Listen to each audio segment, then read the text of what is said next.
Hello बच्चों, स्वागत है आपका हमारे YouTube चैनल कबूल ऑनलाइन क्लासेस पर। तो आज हम लोग नया चैप्टर स्टार्ट करने जा रहे हैं, अल्टरनेटिंग करंट। तो अल्टरनेटिंग करंट से पहले हम लोगों ने क्या क्या डिस्कस कर लिया है? अल्टरनेटिंग करंट से पहले हम लोगों ने डिस्कस कर लिया है EMI, इलेक्ट्रोमैग्नेटिक इंडक्शन, जिसमें इंडक्टर भी आ गया था। ठीक है, तो अब स्टार्टिंग से स्टार्ट करते हैं। 12th से, क्लास 12th में हम लोगों ने क्या क्या डिस्कस किया है? इलेक्ट्रोस्टैटिक डिस्कस किया था। फिर उसके बाद हम लोगों ने आए थे किस पर?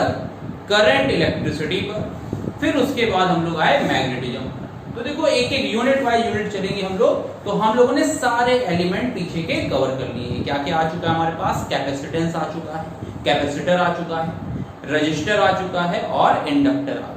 तो इन्हीं की बात इस चैप्टर में होगी। डिफरेंट टाइप्स के सर्किट बनेंगे। तो एक एक करते हुए आज फर्स्ट लेक्चर है एसी का। तो स्टार्टिंग से बिल्कुल स्टार्ट करेंगे, अल्टरनेटिंग करंट होती क्या है। ठीक है, तो देखो, अभी तक हम लोगों ने जो डिस्कस किया है वो किया है डायरेक्ट करंट। अभी तक जो हम लोगों ने बात की है वो किसकी की है? डायरेक्ट करंट की बात की है। डायरेक्ट करंट क्या होता है? ये एक यूनी डायरेक्शनल करंट होता है। तो वन बाय वन हम लिखते हैं। यूनी डायरेक्शनल करंट होती है, मतलब एक ही डायरेक्शन में हो। यूनी डायरेक्शनल करंट, ओके, एक ही डायरेक्शन पे होगी। इसकी वैल्यू कांस्टेंट भी हो सकती है और वेरिएबल भी हो सकती है। ठीक है, कई बुक्स में या कई जगह तुम देखोगे, टीचर भी बता देते हैं, आपस में एक मन में होता है कि कांस्टेंट होगी। तो इसका एक ग्राफ जो है वो बहुत फेमस है। जब हम लोग टाइम और करंट का ग्राफ बनाते हैं, तो टाइम और करंट का ग्राफ क्या होता है? बुक्स में ही ग्राफ दिया हुआ है। तो ये करंट की वैल्यू कांस्टेंट होती है, तो हम इसको बोलते हैं डायरेक्ट करंट। लेकिन ऐसा नहीं, अगर हम लोग करंट का ग्राफ बनाएं और I और T ये ग्राफ है, ठीक है, तो अगर करंट ऐसे भी जा रही है तो ये भी क्या है? एक डायरेक्ट करंट है, क्योंकि इसकी वैल्यू क्या है? चेंज नहीं हो रही, यूनी डायरेक्शनल है, एक ही डायरेक्शन में है। प्लस माइनस सिंबल कैसे दिखाते हैं? सिंबल दिखाते हैं plus minus.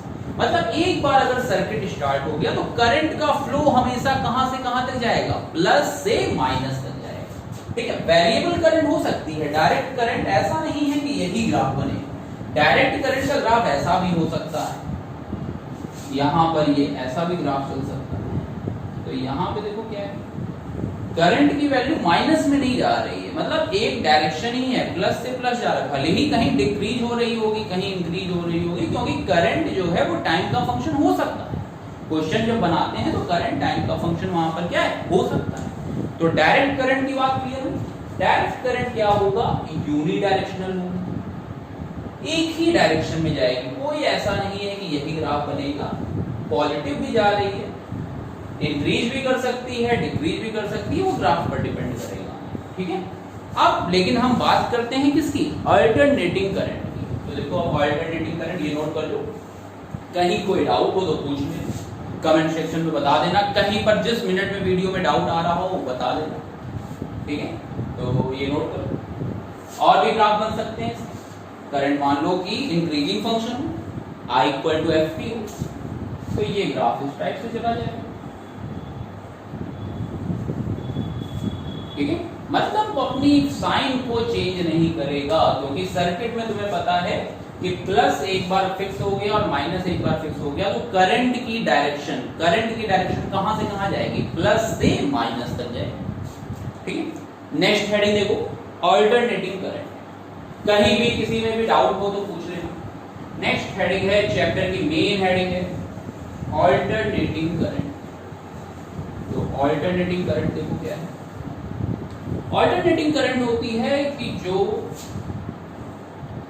By direction means दोनों डायरेक्शन में मूव कर रही है। अब बाई डायरेक्शनल को अगर हमें रिप्रेजेंट करना है तो हम साइन का ग्राफ बना सकते हैं। तो साइन का ग्राफ ऊपर भी जाता है और नीचे भी जाता है। तो देखो यहाँ पर अगर ये करंट है, ये टाइम, तो करंट की वैल्यू लगातार वेरिएट कर रही है और थोड़े टाइम के बाद ये माइनस में भी जा रही है। ठीक है, तो ये करंट की वैल्यू क्या है? प्लस भी जा रही है और माइनस भी आ रही है। फिर उसके बाद देखो क्या है, एक डेफिनेट टाइम इंटरवल के बाद, कैपिटल टी टाइम पीरियड के बाद अपने आप की वैल्यू को क्या कर रही है, रिपीट कर रही है। तो ये अल्टरनेटिंग करंट का ग्राफ हो सकता है, कॉस का फंक्शन भी हो सकता है, ऐसे भी ग्राफ बन सकता है अल्टरनेटिंग करंट का। फिर वही बात, साइन की वैल्यू चेंज होगी और उसके बाद करंट की वैल्यू लगातार चेंज हो ना हो, कांस्टेंट भी हो, लेकिन साइन जरूरी है, बाई डायरेक्शन हो। क्यों? क्योंकि सर्किट में हम एसी का जब सर्किट बनाते हैं तो इस टाइप से दिखाते हैं, यहां पर प्लस माइनस नहीं लिखते हैं, नहीं लिखना है बेटा, प्लस माइनस नहीं लिखना है, ठीक है। क्यों? क्योंकि वहां पर हाफ साइकिल के बाद करंट अपनी वैल्यू को क्या करती है, चेंज कर लेती है, ठीक है। जैसे ये ग्राफ में दिखाई दे रहा है, तो ये डायरेक्शन क्या हो जाएगी, चेंज हो जाएगी। क्लियर है ना? अच्छा, और भी ग्राफ बन सकते हैं, ग्राफ जैसे मान लो ये बन गया, एक डेफिनेट टाइम पीरियड हो, एक डेफिनेट टाइम पीरियड दिखाना है, एक डेफिनेट टाइम पीरियड हमने दिखा दिया और बाय डायरेक्शन दिखानी है, ठीक है। ऐसे भी बन सकता है ग्राफ, ऊपर वैल्यू दी डॉट डॉट डॉट डॉट, ये नीचे आ गई, फिर dot dot dot dot dot, ये ऊपर चली, फिर डॉट डॉट डॉट, ये नीचे आ गई। तो देखो यहाँ पर प्लस आई नॉट और यहाँ पर माइनस आई नॉट, ठीक है। तो इस तरीके से ये अल्टरनेटिंग करंट हो गई। अब क्लास 12th में जो तुम्हारे सिलेबस में है उसमें हमेशा साइन का ग्राफ दिया हुआ है, जो फेमस है, जितनी भी प्रूविंग करेंगे हम लोग वो किस पे करेंगे, साइन के ग्राफ पे। तो क्लास 11th में तुम लोगों को याद हो, नोट कर लो, पहले इसको नोट कर लो, कहीं कोई डाउट हो तो पूछ लेना।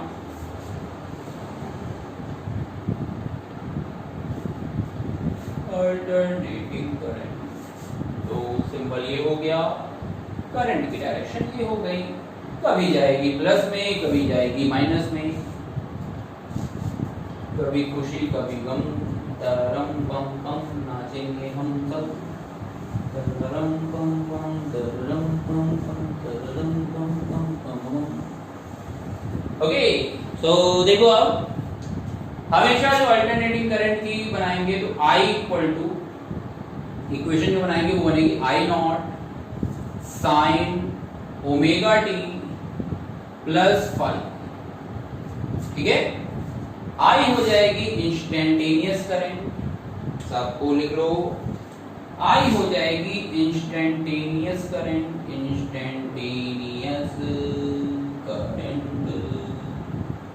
I नॉट हो जाएगी peak value, maximum value, amplitude, peak value of current. Omega हो जाएगा एंगुलर फ्रीक्वेंसी, ये ओमेगा तुम लोगों ने किया होगा कहां पर, ओमेगा हम लोगों ने किया था, ये फेज डिफरेंस हो जाएगा, अगर नहीं तो इनिशियल फेज भी मान सकते हैं, अगर एक ही करंट हुई है तो यहाँ पर ये आ गया फेज, ये इतना फेज है, तो यहाँ पे फेज ही लिखो तुम लोग तो ज्यादा सही रहेगा। कंपेयर जब करते हैं तो फेज डिफरेंस होता है।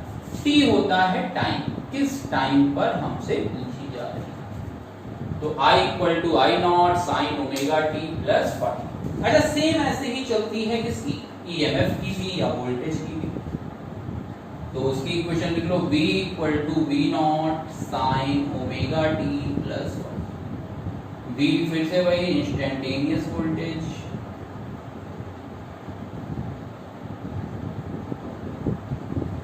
V नॉट हो गई peak value of, peak value of voltage, omega हो गई एंगुलर फ्रीक्वेंसी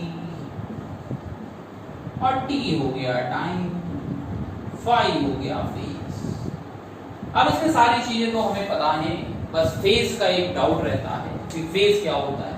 तो बेटा फेज जो होता है वो किसी भी समय पर, किसी भी इंस्टेंट पर वो हमें पार्टिकल की पोजीशन के बारे में बताता है। जैसे कि एक एग्जांपल मानते हैं कि अभी मान लो अभी 8 बजा हुआ है, मॉर्निंग में 8 बज रहा है, ठीक है।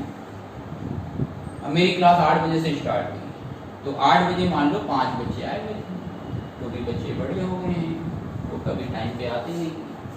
क्लास है 50 स्टूडेंट्स की, तो हमने 8 बजे से अपना लेक्चर चालू कर दिया। हम भी बहुत पकाऊ टीचर हैं, तो हम देखते नहीं है कि बच्चे कितने आए, हमने 8 बजे से क्लास स्टार्ट कर दी। अब मान लो 8 बजे से हम लेक्चर स्टार्ट कर चुके हैं, 8 5 पे 5 बच्चे और आ गए, ठीक है, 8 10 पे और बच्चे आ गए 5। तो बताओ अगर हमने 8 बजे से क्लास स्टार्ट की हुई है तो ये जो 8 5 पर आ रहे हैं इनका कुछ ना कुछ लॉस हो रहा होगा कि नहीं हो रहा होगा, जितना हमने 5 मिनट में सिलेबस करा दिया है। जैसे मान लो अल्टरनेटिंग करंट में हमने 5 मिनट में डायरेक्ट करंट बताई थी स्टार्टिंग में, तो क्या ये जो 8 5 पे आ रहे हैं ये डायरेक्ट करंट समझ पा रहे होंगे? नहीं समझ पा रहे होंगे। तो इनमें और इनमें कुछ ना कुछ तो फेज का डिफरेंस होगा ना, तो वही चीज होती है फेज, कि उस समय उस पार्टिकल में और दूसरे पार्टिकल में कितना पोजीशन का डिफरेंस है। तो हम उसको बैलेंस करने के लिए क्या लगा देते हैं, यहाँ पे फाई लगा देते हैं, ठीक है। तो फाई की बात समझ में आ गई, फाई तक तो कोई डाउट नहीं है ना। आप इक्वेशन नोट कर चुके हैं, तो अब इस पे क्वेश्चन करेंगे। ओमेगा के फॉर्मूले वही घिसे पिटे क्लास 11th वाले हैं, कोई नया फॉर्मूला नहीं आया है। तो ओमेगा का फॉर्मूला लिख लीजिए आप सब लोग। ओमेगा का फॉर्मूला होता है 2f पाई, और एक ओमेगा का फॉर्मूला होता है 2 pi upon capital T। f हो गई फ्रीक्वेंसी, कैपिटल T हो गया टाइम पीरियड, ठीक है। तो ओमेगा इक्वल टू आ गया 2f पाई और 2 पाई बाई टी, ये दोनों फॉर्मूले ओमेगा के लिए, ताकि जब बाद में क्वेश्चन करें तो हमें कोई भी डाउट ना रहे। तो ओमेगा की value 2 pi by T and 2f pi. T हो गया टाइम पीरियड, कितने टाइम के बाद बॉडी अपने आप को क्या कर रही है, रिपीट कर रही है, अपने मोशन को रिपीट कर रही है, तो वो हो जाएगा ओमेगा, ठीक है ना। नोट कर लो यहां तक।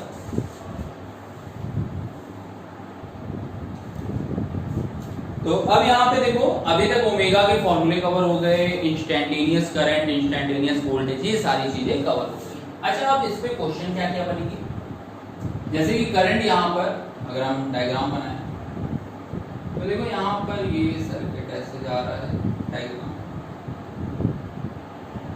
तो ये हो गई कैपिटल टी, ये हो गया t/2 और ये हो गया 0।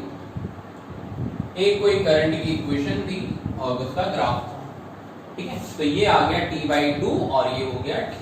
अच्छा, जब कोई भी ग्राफ बनता है तो हम लोगों का मेन एक फर्ज क्या होता है कि उसकी एवरेज वैल्यू निकालनी, क्योंकि वो करंट लगातार देखो क्या हो रही है, चेंज हो रही है, चेंज होती जा रही है, चेंज होती जा रही है, तो हमें उसकी क्या करनी चाहिए, एवरेज वैल्यू कैलकुलेट करनी चाहिए। तो अब हम क्या करने जा रहे हैं, एवरेज वैल्यू ऑफ करंट, हम एवरेज वैल्यू कैलकुलेट करने जा रहे हैं। तो अब देखो यहां पर I का फॉर्मूला, कभी भी अगर हमें एवरेज निकालना होता है तो हम क्या करते हैं, I equal to Q by T. अगर हमें एवरेज वैल्यू निकालनी है तो I का फॉर्मूला क्या होता है, Q बाई टी होता है। और अगर हमें इंस्टेंटेनियस निकालनी होती है तो I का फॉर्मूला क्या होता है, dQ बाई dt। ये होता है इंस्टेंटेनियस के लिए और ये होता है एवरेज के लिए, ठीक है। तो हम क्या करते हैं, जैसे इस फॉर्मूले पे ध्यान देना, बहुत ध्यान से देना, नहीं तो रटोगे बैठ के। अगर हम यहां से निकालें तो dq इक्वल टू क्या है, I dt आएगा, dq इक्वल टू आ जाएगा I dt। अब हम इंटीग्रेट कर सकते हैं इसको, तो हमने इंटीग्रेट किया तो ये आ जाएगा integration dq equal to integration I dt। अब dq का इंटीग्रेशन हो जाएगा q, वही लिमिट लगा करके 0 से q तक ले जाएंगे, तो q इक्वल टू आ जाएगा इंटीग्रेशन I dt। तो ये बेटा नोट कर लो सब, ये बहुत इंपॉर्टेंट है क्योंकि ये आरएमएस में भी अभी आगे आएगी, आरएमएस और एवरेज वैल्यू, तो वहां पे ये फॉर्मूले लगेंगे, ठीक है। तो देखो आई एवरेज, अब हमें क्या करना था, हेडिंग की एवरेज वैल्यू हमें कैलकुलेट करनी थी, हमें क्या करना था, अल्टरनेटिंग की एवरेज वैल्यू कैलकुलेट करनी थी। अच्छा, कहां से कहां तक कर रहे हैं, 0 से लेकर के t तक कर रहे हैं, मतलब हम कर रहे हैं फॉर कंप्लीट साइकिल। जो साइकिल है वो क्या है, कंप्लीट, तो कंप्लीट साइकिल है तो कहां से कहां तक, 0 से लेकर के t तक हम सॉल्व करेंगे। तो आप जब सॉल्व करेंगे तो देखो एवरेज का फॉर्मूला हमने लिख लिया, I इक्वल टू क्या होता है, Q अपॉन T होता है। तो अब हम इसको लिखेंगे तो देखो आएगा I इक्वल टू Q की जगह हमने लिखा इंटीग्रेशन I dt, और नीचे टाइम है, तो कौन सा टाइम पीरियड की बात कर रहे हैं हम? पूरी साइकिल की। तो 0 से t और नीचे लिमिट में क्या आ जाएगा? Capital T। यहां तक कोई भी डाउट नहीं होना चाहिए किसी को। अच्छा, अल्टरनेटिंग करंट में I का फॉर्मूला हमें पता है, क्या होता है? I not sine omega t. Omega T plus five नहीं ले रहे क्योंकि और कॉम्प्लिकेशन बढ़ेंगे, प्रूविंग है, तो हम I not sine omega t से स्टार्ट करें। तो देखो आएगा I equal to integration, I की जगह हमने लिखा I not sine omega t d t upon capital T। कहां से कहां तक? 0 से कैपिटल T। ठीक है, अब इसके बाद देखो I नॉट बाहर ले लेंगे तो ये आ जाएगा I equal to I naught upon capital T 0 से T sine omega t d. यहां तक नोट कर लो सब। I naught by t sine omega t d t, ये लिखे रहने देना क्योंकि ये इंपॉर्टेंट है, याद कर लेना तुम लोग, क्योंकि बार बार यही वैल्यू रखी जाएगी तो कंफ्यूज मत होना। ठीक है, तो I इक्वल टू आ जाएगा I naught by capital T sine omega T. ठीक, अब इसके बाद देखो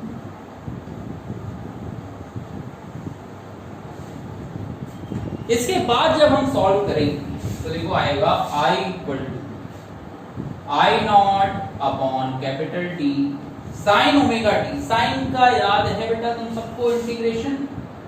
साइन का इंटीग्रेशन होता है minus cos omega t. Sine का जो इंटीग्रेशन होता है वो होता है माइनस कॉस ओमेगा टी, और उसके बाद देखो यहाँ पर क्या है? ओमेगा टी है ना, और हम किसको इंटीग्रेट कर रहे हैं? टी को। तो इंटीग्रेशन में जो भी मल्टीप्लाई में होता है वो आ जाता है डिवाइड में। तो ये आएगा minus cos omega t upon omega, कहां से कहां तक? 0 से लेकर के t। ये ध्यान रखना इंटीग्रेशन में साइन थीटा का होता है माइनस कॉस थीटा, लेकिन साइन के साथ t नहीं है, केवल ओमेगा टी भी है। तो जो मल्टीप्लाई में होता है यहाँ वो आ जाता है यहाँ पर किसमें? डिवाइड में आ जाता है। ठीक है, तो यहाँ तक नोट कर लिया है। उसके बाद देखो ये आएगा I equal to I naught by capital T, minus बाहर ले लिया, ओमेगा भी बाहर ले लिया, T ओमेगा कर लिया, ये आया cos ओमेगा T 0 से लेकर T। ठीक है, upper limit minus lower limit कर सकते हैं हम लोग। तो I equal to minus I naught, इसको ओमेगा T लिख दिया, ये आया cos omega T minus cos 0। ठीक है, यहां तक ये आ गया। अब इसके बाद देखो, अब वैल्यू पुट कर रहे हैं हमें। देखो पता है ओमेगा इक्वल टू कितना होता है? ओमेगा इक्वल टू होता है 2 पाई अपॉन कैपिटल। तो यहां से ओमेगा टी की वैल्यू कितनी हो जाएगी? 2 पाई होगी। क्रॉस मल्टीप्लाई करेंगे, ओमेगा टी इक्वल टू कितना आ जाएगा? 2 पाई आ जाएगा। तो यहां से देखो अब क्या आएगा? I equal to minus I naught upon omega t. Omega t की वैल्यू कितनी है? 2 पाई। कॉस ओमेगा टी की वैल्यू कितनी है? 2 पाई माइनस कॉस 0 की वैल्यू हम लोगों ने क्लास 10th में पढ़ी थी, कॉस 0 इक्वल टू कितना होता था? 1। तो यहाँ से वैल्यू जब पुट करेंगे तो ये आएगा minus I naught by 2 pi, cos 2 pi 1 minus 1, तो माइनस 1 प्लस 1 कितना आ जाएगा? 0। तो I एवरेज की वैल्यू आ गई 0, और I एवरेज की वैल्यू आ गई 0। इतनी मेहनत की हमने, पूरा मैथमेटिकल एक्सप्रेशन किया, इंटीग्रेशन भी किया, तब भी वैल्यू कितनी आई? 0 आई। तो कोई फायदा नहीं हुआ ना इसका। तो I एवरेज की वैल्यू तुम लोग लिख लो फॉर कंप्लीट साइकिल। पूरी की पूरी जो कंप्लीट साइकिल होती है उसमें एवरेज की वैल्यू कितनी होती है? 0 होती है। ये 1 मार्क्स का क्वेश्चन बहुत आता है, बहुत इंपॉर्टेंट क्वेश्चन है 1 मार्क्स का, कि average value for complete cycle, पूरी की पूरी कंप्लीट साइकिल के लिए जो एवरेज वैल्यू होती है वो कितनी होती है? 0 होती है। नोट कर लो, कहीं पर कोई भी डाउट हो पूछ लो। Average value of current calculate कर रहे हैं। I का फॉर्मूला होता है integration I dt upon t, क्योंकि Q बाई t से हमने स्टार्ट किया। अब यहाँ पर I की जगह आ गया I not sine omega t dt। I not बाहर ले लिया। जो जो देखो हमारा फर्ज है हम करते चले गए, मैथमेटिक्स में सीखा हुआ है हम लोगों ने। तो ये आ जाएगा आई नॉट बाई कैपिटल टी, 0 से T sine omega t D. अब इसको हमने सॉल्व किया, आई नॉट बाई टी साइन का इंटीग्रेशन मेरे भाइयों याद कर लेना, साइन का इंटीग्रेशन होता है माइनस कॉस ओमेगा टी, तो minus cos omega t upon omega, तो यहां से आ जाएगा minus I naught by t, omega बाहर कर लो तो omega into t equal to ये आ जाएगा, वैल्यू पुट करते जाएंगे तो ये आंसर बन जाएगा हमारा। तो एवरेज वैल्यू के लिए ये आंसर आ रहा है, ठीक है।